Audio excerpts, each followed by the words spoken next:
Pico terlihat terlalu lihai dalam meniru sebuah lukisan. Walaupun kita tahu bahwa meniru sebuah lukisan yang sudah ada adalah hal yang lebih sulit dibandingkan membuat karya yang baru, namun Pico bisa melakukannya bahkan di dalam ruangan yang gelap yang hanya dilengkapi dengan pencahayaan selevel kandang ayam.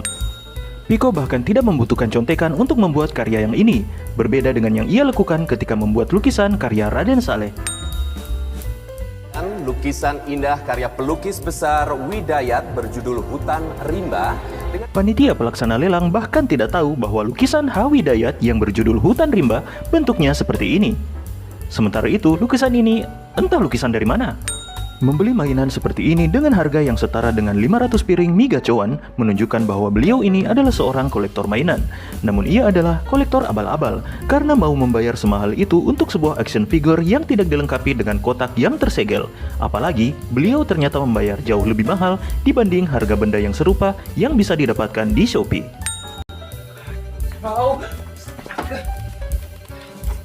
Listrik! Mati listrik! Buruan! Sebagai seorang hacker, Ucup terlihat terlalu panik ketika sesuatu terjadi yang entah apa pada komputernya dan langsung mematikan listrik. Walaupun masih banyak cara lain, namun Ucup ternyata lebih memilih mematikan komputernya dengan cara yang paling buruk yang tentu saja akan merusak data penting di komputer dan tak lupa akan menyebabkan komputernya menjadi berumur pendek, terkena serangan jantung, hipotensi, dan gangguan kehamilan dan janin. Di samping itu, bro yang satu ini tiba-tiba saja lupa bahwa beliau tidak seharusnya ikut mati ketika listrik dipadamkan. Aku harus masuk PON tahun ini, supaya beasiswaku lanjut, terus bisa mulai skripsi. Dan ketika sedang latihan, Sarah sempat berkali-kali disibukkan oleh rambutnya yang terus-terusan menutupi pandangannya. Maka bisa disimpulkan bahwa kesempatan Sarah untuk ikut PON dan mendapatkan beasiswa akan dengan mudah dihalangi oleh rambutnya sendiri. Perhatikan adegan ini. Gelas yang ada di tangan Pico tiba-tiba saja meloncat salto belakang ke atas meja saat Ucup menoleh ke arah Sarah. Penjara yang menampung ayah Pico adalah lapas kelas 1 yang merupakan lapas tempat orang-orang dengan kasus serius dan berbahaya, sehingga dipastikan tingkat keamanannya jauh lebih tinggi dibandingkan dengan lapas yang lain. Meski begitu, panitia lapas malah menyediakan ruang besuk dengan kondisi yang remang-remang. Hal ini sangat berbahaya karena akan memudahkan penghuni lapas untuk melakukan transaksi tersembunyi dengan pembusuknya di dalam gelap. Bisa Anda saksikan sendiri bahwa panitia lapas hanya menyediakan satu buah lampu yang remang-remang untuk menonton seseorang yang sedang makan martabak. Ucup sudah memprint terlebih dahulu berita tentang penjualan lukisan palsu Pico karena ia tahu bahwa Pico akan datang ke rumahnya dalam keadaan mati lampu sehingga tidak mungkin memperlihatkan berita tersebut dari layar komputer. Liman Fong, Jihan, Sunario, Suarmanto. Gak ada yang gua kenal namanya, Pe. Tepat sekali, berhubung mereka sedang membutuhkan uang yang sangat besar, Pico malah ingin membuat tiruan dari lukisan dari para pelukis yang namanya hampir tak pernah didengar. Bukankah akan lebih gacor jika Pico berniat untuk membuat lukisan dari nama-nama yang jauh lebih terkenal seperti Picasso, Van Gogh, Monet, dan keempat karakter ini? Atau jika Pico memang hanya berdedikasi untuk membuat lukisan dari para pelukis nasional saja, maka sungguh aneh karena ia tidak menyebutkan kedua nama orang ini. Dua nama yang selalu disebut dan menjadi yang teratas di setiap daftar pelukis terbaik dan legend di Indonesia. Ketika sedang membuka berkas ini, Anda bisa melihat bahwa di halaman pertamanya adalah sebuah lembar fotokopi dari sebuah lukisan. Namun ketika berkas tersebut dikembalikan, ternyata fotokopian lukisan tadi sudah hilang lenyap ditelan oleh Pak Kapolsek. Terus? Mereka nggak ada budgetnya. Kalau gitu nggak bisa jadi kasus sih. Bukan kapasitas kita juga buat nyelidikin lukisan palsu. Sudah menjadi kewajiban bagi pihak kepolisian untuk menindaklanjuti setiap laporan kriminal yang masuk dari masyarakat. Namun Pak Kapolsek tidak berniat untuk mengerjakan laporan lukisan palsu ini karena alasan tidak ada budgetnya. Tapi sepertinya yang barusan bukan hal yang aneh. Jadi izinkan saya untuk menghapus kembali poin yang baru saja saya beri. Mobil yang baru saja digeber habis-habisan oleh tuk-tuk langsung saja diperiksa oleh Gofar dengan membuka kap mesin dan langsung memposisikan wajahnya tepat di atas mesin mobil yang tentu saja masih sangat panas. Sungguh kemampuan yang luar biasa, bukan? Bisa jadi, bintik-bintik yang memenuhi wajah Gofar sebenarnya bukanlah jerawat, melainkan kawat duri yang memang sengaja ditanam di bawah wajahnya agar memiliki kemampuan untuk menahan panas. Pico terlampau ahli dalam menggunakan cat. Setelah beraksi untuk memberi cat putih di seluruh kanvas, setelah usai, tangan Pico bahkan tidak ternoda sedikit pun oleh percikan catnya. Ucup terlihat menyerah ketika sedang membuat alat pemanas untuk lukisan Piko. Walaupun mengaku sebagai hacker yang handal, namun Ucup terlihat tidak tahu cara untuk mencari tutorial membuat pemanas di YouTube seperti yang saya lakukan ini. Apa itu berarti saya hacker yang lebih jago daripada Ucup? Bentar. Far. Sungguh hal yang sangat mubazir mengeluarkan suara sekencang itu hanya untuk memanggil seseorang yang berdiri sejauh 100 cm dari tempat Anda berdiri. Mana alat pemanas lo, men? Boleh dong, keluar jam berapa nih? Kalimat ini menunjukkan bahwa Piko ingin agar pekerjaan mereka selesai sesegera mungkin. Karena ini sudah malam, berarti seharusnya pekerjaan mereka selesai sebelum terang. Untuk itu, Ucup meminta bantuan Gofar, yang mana Gofar memulai pekerjaannya untuk membuat pemanas ketika hari sudah terang. Itu pun Gofar memulainya dengan membeli alat-alat yang ia butuhkan di toko online. Dengan begitu, cita-cita Piko ini tidak akan tercapai, karena belanja online harus menunggu sellernya menerima pesanan, lalu di-packing dulu, lalu tunggu kurirnya menjemput, lalu diproses di agen pengiriman, belum lagi kalau tersangkut di DC Cakung, lalu menunggu barangnya diantarkan oleh kang kurirnya. Jadi, ini entah hari keberapa setelah barangnya datang. Belum lagi proses pengerjaan dan perakitan yang dilakukan oleh Gofar, sehingga akhirnya alat ini jadi yang entah memakan waktu berapa lama. Dan tidak sampai di situ saja, alat yang dibuat oleh Gofar ini terlihat berbeda dengan yang akhirnya dipakai untuk memanaskan lukisan. Lihat, bentuk yang awal ini lebih kecil daripada yang akhirnya dipakai. Itu artinya, Gofar mengulang kembali proses belanja online, menunggu barang dikirim, tersangkut di DC Kosambi, barang lalu tiba, barulah Gofar kembali merakit dan membuat alat pemanas yang ukurannya akhirnya sesuai dengan lukisan. Jadi, proses kegabutan mereka ini benar-benar jauh dari kalimat ini. Untuk itu, saya hadiahkan 8 poin. Ketika hendak pulang ke rumah, Sarah tidak sempat masuk ke dalam rumahnya dan langsung kembali memanggil taksi untuk ke rumah Piko. Akan tetapi, baju yang dikenakan Sarah ketika memanggil taksi terlihat berwarna abu-abu, lalu kemudian berubah menjadi coklat tua ketika ia tiba di rumah Piko. Itu artinya, Sarah berganti baju di dalam perjalanan, di dalam taksi, dan tentu saja disaksikan secara langsung oleh kang driver taksinya. Ketika membuka lukisan yang telah selesai dipanaskan, Ucup dan Piko terlihat begitu gembira dengan hasil akhir lukisan yang telah selesai, hingga mereka melupakan suatu hal. Kawat yang dipasang untuk menghantarkan panas ini sudah lenyap entah kemana ketika penutup lukisan dibuka. Jadi, mereka seharusnya sudah lari ketakutan karena di ruangan itu ada hantu pencuri kawat. Kita butuh getaway driver dan mekanik yang bisa bantu segala kebutuhan. Beliau bisa menyetir dan beliau juga bisa menyetir. Jadi sebenarnya kalian tidak membutuhkan supir. Dan seorang mekanik untuk sebuah pencurian lukisan, takut lukisannya olinya rembes. Sebenarnya orang yang paling utama yang kalian butuhkan adalah seseorang yang terbiasa mengambil hak milik orang lain tanpa merasa berdosa, seperti begal, rampok, atau salah seorang pejabat yang korup. Problemnya adalah ini perusahaan old school gila. Database aja nggak ada di dalam jaringan. Tidak ada di dalam jaringan? Kalau begitu, ini apa ya? Ucup bahkan sempat membobol situs perusahaan tersebut dan masuk ke dalam sistem file perusahaannya. Di dalam kegelapan, siluet gerombolan Piko dan kawan-kawan terlihat memang seperti memegang senjata api beneran. Namun entah para security ini digaji berapa oleh perusahaan, sehingga mereka memiliki keberanian untuk meloncat dari ketinggian dan mencoba menangkap serta mengajar perampok yang terlihat sedang membawa senjata api, bahkan dengan tangan kosong. Dari sisi sebelah sini terlihat dengan jelas senjata yang sedang tergeletak di lantai dengan pasrah. Namun tiba-tiba senjata itu hilang, ditelan oleh Pak Sapam yang sedang asyik berbaring di lantai. Buat gue ya. Entah apa yang ingin dilakukan Ucup dengan semua chip-chip itu. Berhubung mereka hanya bermain berdua dan tempat itu sama sekali bukanlah kasino yang ada penukaran uangnya, jadi alangkah baiknya jika Ucup langsung saja meminta uang cash kepada Feli daripada memungut chip-chip yang sedang bertebaran yang tidak ada harganya itu. Ada tugas pengawalan aset negara. Gak ada yang mau sama tugas ini, jadi saya harus tugasin kamu, dan kamu ikut sama tim saya.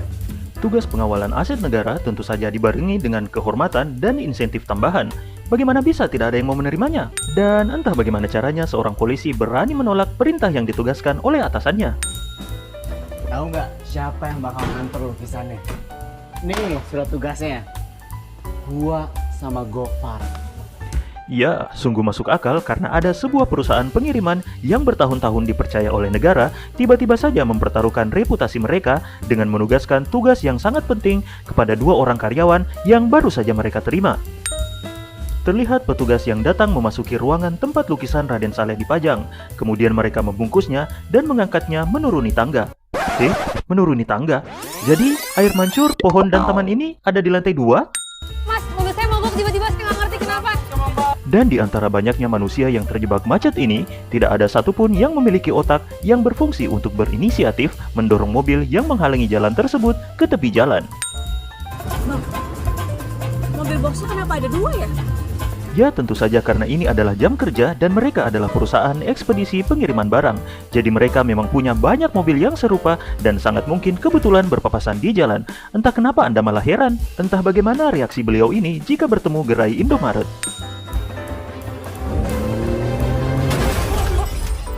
Polisi di Konoha tidak akan melakukan gerakan seperti ini. Di samping karena mengandung potong gaji perbaikan bemper mobil dinas, juga mengandung ancaman mutasi karena seharusnya masih banyak cara lain yang lebih murah untuk menghentikan mobil di depannya. Apalagi hanya karena alasan mobil boxnya mirip. Entah bagaimana Piko tahu bahwa yang menabraknya adalah polisi, padahal polisi yang di belakangnya tidak mengenakan mobil polisi dan juga tidak mengenakan seragam dan atribut polisi. Belum lagi, Piko hanya menoleh ke arah mereka tak lebih dari 1 detik. Ya memang di sini ada gantungan lambang polisi, tapi itu pun saya sadari setelah 12 kali melihat adegan ini. Belum lagi, bisa saja gantungan tersebut dipasang hanya karena iseng karena gantungannya bagus.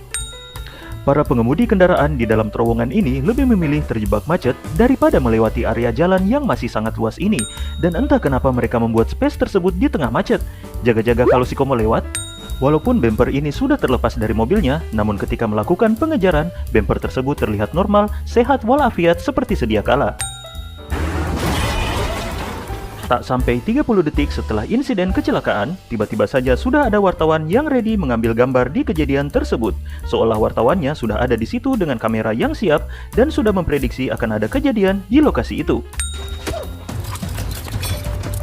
Astaga, Bu Polwan mencoba memasang borgol tanpa melumpuhkan orangnya lebih dulu. Itu sangat sulit dan tentu saja sia-sia. Dan dengan melakukan manuver itu, Bu Polwan bisa diduga melakukan skip tutorial menangkap penjahat ketika baru masuk menjadi polisi. Angling Dharma.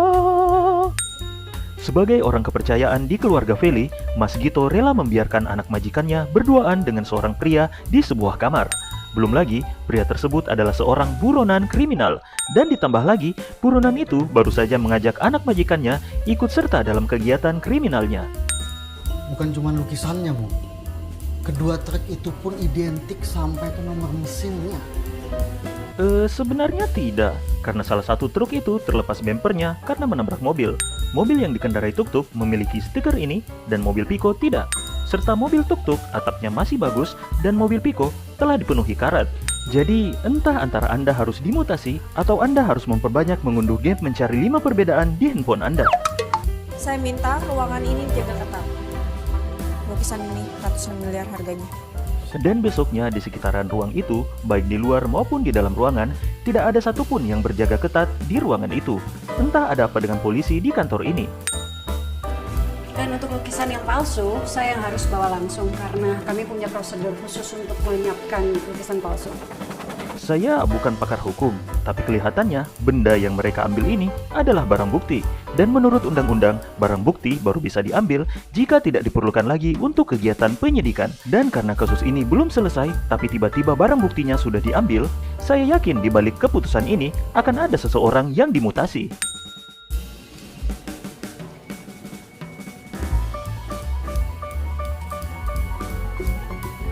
Piko menyadari ada yang janggal dari sebuah lukisan yang berjarak 5 meter dari tempat ia berdiri.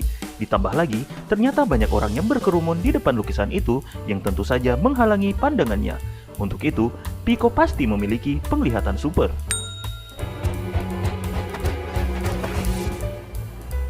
Kenapa harus sekasar itu? Padahal Piko pasti akan sadar dan akan menoleh jika disapa dengan cara yang lebih damai, seperti "Hey Piko" atau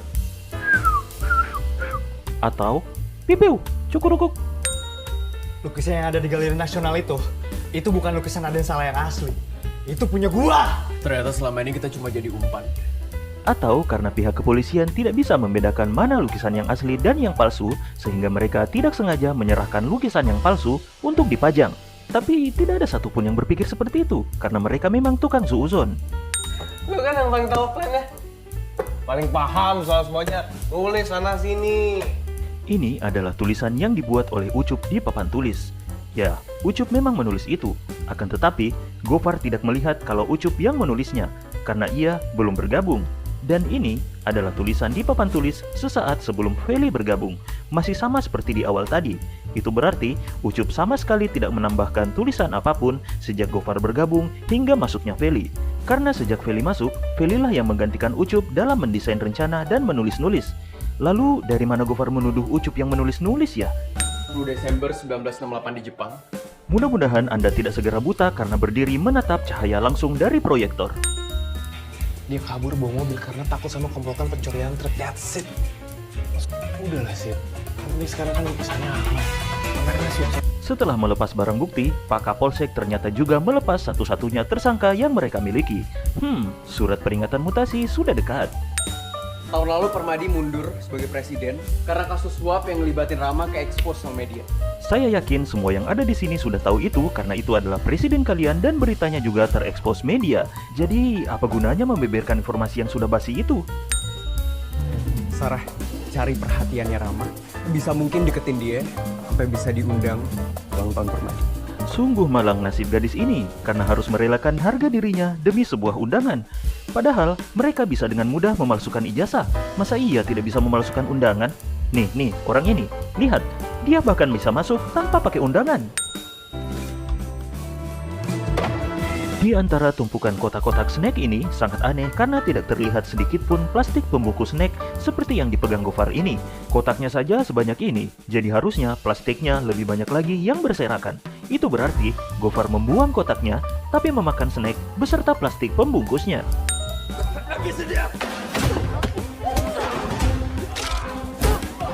Seorang wanita atlet bela diri calon peserta PON berhasil menghajar pengawal mantan presiden. Kalian tahu kan siapa pengawal mantan presiden? Yap, Pas Pampres.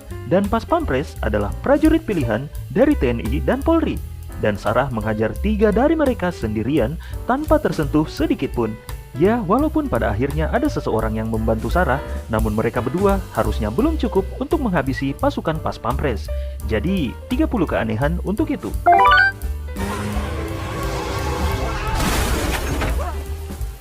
Dibandingkan menabrak mobil incarannya, sopir mobil pembajak ini malah membiarkan mobilnya sendiri ditabrak tepat di bagian pintu sopir.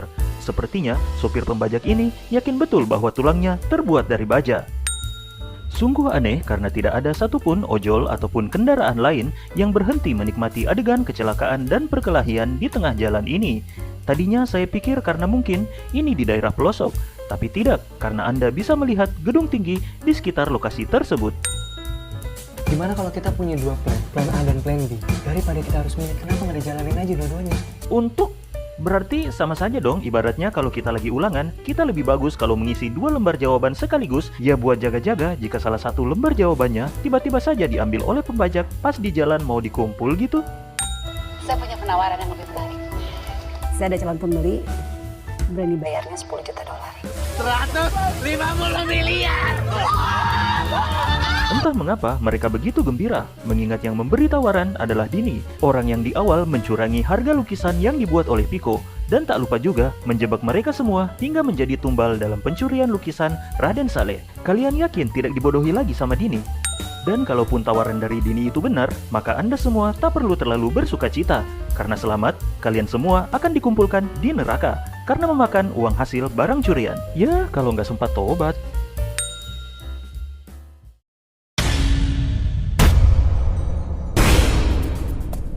Plan kalian ini sebenarnya oke. Tapi masih banyak detail yang belum diisi. Bolong sana sini. Terima kasih buat kalian yang sudah menonton sampai habis. Jangan lupa tinggalkan subscribe, like, dan komen. Terus dukung film Indonesia dan jumpa lagi dengan saya di salah satu video berikut ini. Sampai jumpa.